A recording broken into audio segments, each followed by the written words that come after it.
रिश्तों में गांठ।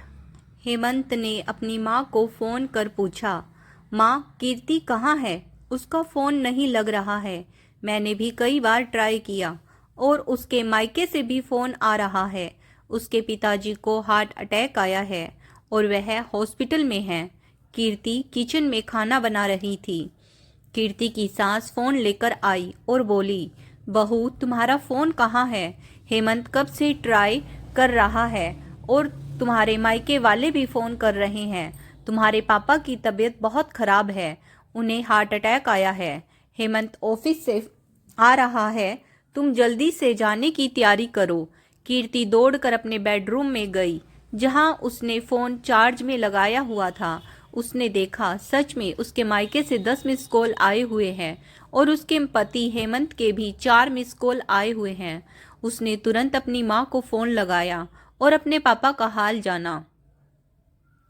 माँ ने बताया, बेटी जल्दी से हॉस्पिटल आ जा, तेरे पापा के बचने की उम्मीद नहीं है।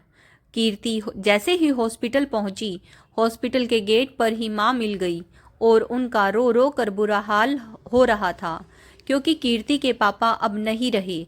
डॉक्टरों ने कह दिया था कि अगर 1 घंटा पहले भी आप लोग इनको ले आते तो शायद हम इनकी ज़िंदगी बचा सकते थे। कीर्ति का इकलौता भाई समीर अमेरिका में रहता था, उसको भी खबर कर दिया गया था। अगले दिन वह भी अपने परिवार के साथ आ चुका था।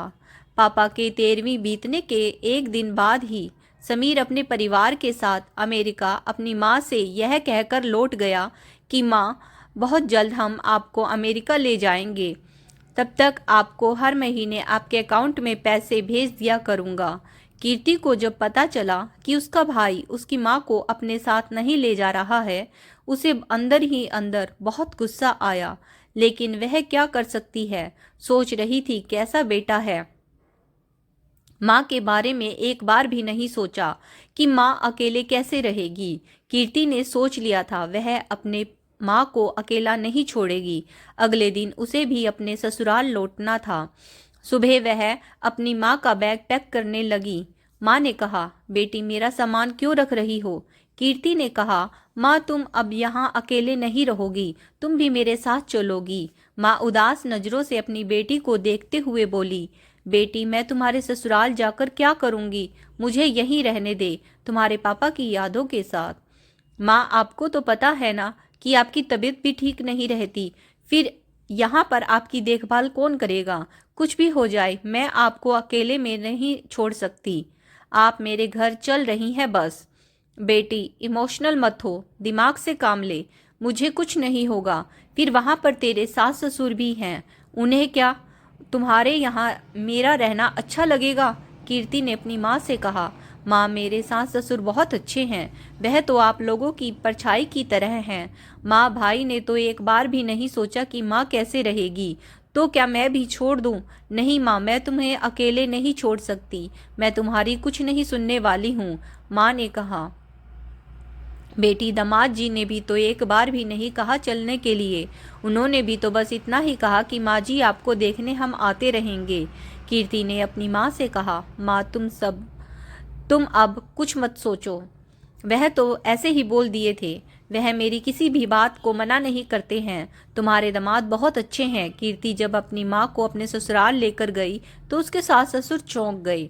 उन्हें लगा कि कीर्ति के पापा के गुजरने के बाद माँ अकेले हो गई है, तो कुछ दिनों के लिए बहू लेकर आई है कि इनका मन लग जाएगा। 15-20 दिन तक तो सब लोग कीर्ति की माँ से अच्छी तरह से बात कर रहे थे। कीर्ति की सास अपने साथ ही उनको भी शाम को सत्संग में ले जाया करती थी। हेमंत भी अपनी माँ की तरह कीर्ति की माँ को आदर और सम्मान देता था।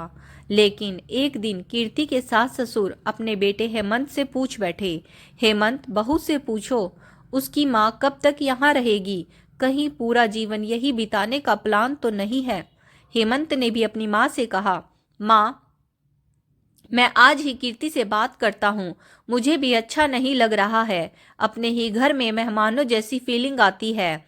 रात में हेमंत कीर्ति से पूछा, कीर्ति मम्मी जी यहाँ कब तक रहेगी? कीर्ति ने कहा, कब तक का क्या मतलब? हेमंत ऐसा क्यों पूछ रहे हो? आपको तो पता है कि माँ की तबीयत ठीक नहीं रहती, वहाँ रहकर अकेले क्या करेगी? अरे यार कैसी बातें कर रही हो, तुम्हें क्या पता मुझे अपने ही घर में किस तरह की फीलिंग हो रही है। ऐसा लगता है कि मैं अपने घर में नहीं बल्कि किसी मेहमान के घर में हूँ।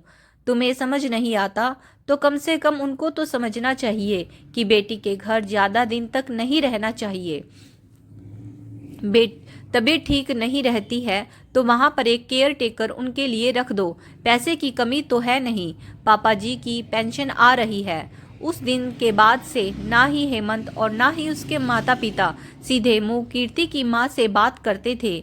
अब तो शाम को कीर्ति की सास सत्संग में भी उनको नहीं ले जाती थी। धीरे धीरे कीर्ति की माँ को भी समझ आ गया था कीर्ति के सास ससुर और दामाद जी को यहाँ रहना अच्छा नहीं लग रहा है, क्योंकि अब कोई भी उनसे बात नहीं करता था। कीर्ति को भी एहसास हो गया था, लेकिन वह अपनी माँ को कैसे कह सकती थी कि माँ चलो मैं तुम्हें वापस मायके पहुंचा देती हूँ। कीर्ति को कभी लगा ही नहीं था कि उसका पति या सास ससुर उसके माँ के साथ इस तरह का व्यवहार करेंगे। उसे तो अपने सास ससुर में अपने माता पिता की परछाई नजर आती थी।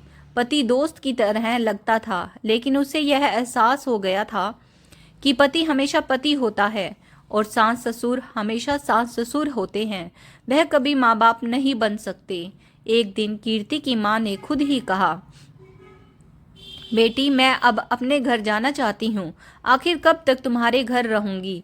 तुम्हारी मौसी की लड़की दिव्या को गांव से बुला लूंगी। उसकी पढ़ाई लिखाई भी हो जाएगी और मेरी देखभाल भी करेगी। कीर्ति आखिर क्या कहती। उसने बोला, हाँ आज भर रुक जाओ, कल तुम्हें पहुंचा दूंगी। कीर्ति को एहसास हो गया था कि माँ यहाँ रहकर और डिप्रेशन की शिकार हो जाएगी। कीर्ति ने सबसे पहले तो उसने अपने भाई को फ़ोन लगाया और फ़ोन से कहा, भाई तुम अब माँ को अपने पास क्यों नहीं ले जाते हो। उसके भाई ने साफ साफ कह दिया था कि देखो कीर्ति, तुम्हें तो पता है कि तुम्हारी भाभी भी जॉब करती है और मैं भी। यहाँ घर में कौन देखभाल करेगा। यहाँ अमेरिका में तो लोग भी नहीं मिलते हैं देखभाल करने के लिए। तुम ऐसा करो, माँ के लिए वहीं पर कोई नौकर रख दो। जितना पैसे की ज़रूरत होगी मैं भेज दिया करूँगा। कीर्ति ने गुस्से में कहा, भाई माँ को तुम्हारे पैसे की ज़रूरत नहीं है। पापा की पेंशन इतनी आ जाती है कि माँ की ज़िंदगी आसानी से कट जाएगी। कीर्ति ने फैसला कर लिया था कि वह अपनी माँ को ऐसे अकेले तनहा नहीं छोड़ सकती है। कीर्ति की एक फ्रेंड कानपुर में ही एक एनजीओ चलाती थी। कीर्ति ने अपनी फ्रेंड से बात कर अपनी माँ के लिए एनजीओ का ब्रांच ओपन करवा दिया, क्योंकि उसका घर बहुत बड़ा था, रहने वाला कोई नहीं था। यह तो तय था कि अब उसका भाई कभी इंडिया वापस नहीं आने वाला है। कीर्ति ने जब अपनी माँ से कहा तो उसकी माँ भी बहुत खुश हुई। उसने कहा, यह बेटी तुमने बहुत अच्छा किया, इससे मेरा समय भी कट जाएगा और महिलाओं के साथ और मैं जो हुनर है वह भी मैं दूसरी महिलाओं को सिखा पाऊंगी। अगले दिन कीर्ति अपनी माँ को लेकर अपने मायके के लिए जाने लगी।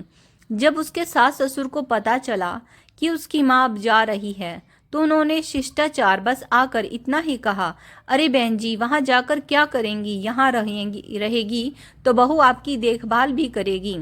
उसका पति हेमंत भी सेम यही बात बोला, लेकिन कीर्ति ने कुछ नहीं कहा क्योंकि उसके अंदर गुस्सा भरा हुआ था। अगर वह कुछ बोलती तो बहुत अनर्थ हो जाता, इसीलिए उसने सोचा चुप रहने में ही भलाई है। मन ही मन सोच रही थी, कैसे लोग हैं यह, ऊपर से कितने भोले बन रहे हैं और अंदर काले नाग से भी ज्यादा विष भरा हुआ है। कुछ ही दिनों के अंदर कीर्ति अपने मायके के घर में एनजीओ खोल चुकी थी। कीर्ति की माँ सिलाई कढ़ाई में पारंगत थी।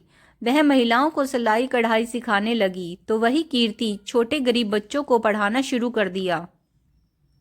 कीर्ति ने अब सोच लिया था कि माँ मेरे साथ नहीं रह सकती तो कोई बात नहीं, मैं माँ के साथ तो रह सकती हूँ ना, इसके लिए तो मुझे कोई नहीं रोकेगा। हेमंत ने कई बार कीर्ति को फ़ोन पर कहा, कीर्ति तुम वहाँ जाकर रहने लगी हो तो अब इस घर का क्या होगा, तुम्हें जरा सा भी ख्याल नहीं है। कीर्ति ने बस इतना ही कहा, हेमंत तुम अपने माँ बाप को देखो और मैं अपनी माँ को।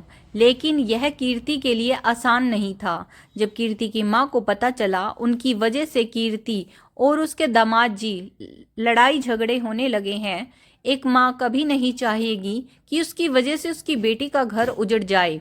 कीर्ति की माँ ने अपनी कसम देकर अपनी बेटी को उसके ससुराल भेज दी।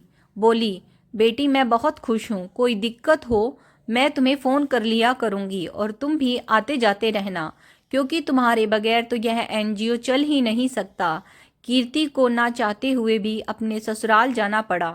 अब वह अपने ससुराल में रहने लगी थी, लेकिन उसके पति और सास ससुर के रिश्तों में एक गांठ जरूर आ गई थी। दोस्तों, आज की कहानी कैसी लगी कमेंट्स करके ज़रूर बताइएगा और साथ में यह भी बताइए कि इस कहानी का और क्या सलूशन हो सकता था, क्योंकि कीर्ति के पास उसके पापा का बड़ा घर और पेंशन थी जिससे सब ठीक हुआ, लेकिन सबको ऐसी सुविधाएं नहीं मिलती हैं। तो उनके लिए आप सब कमेंट कर बताइए कि इस समस्या का और क्या समाधान हो सकता था। वीडियो को यहाँ तक देखने के लिए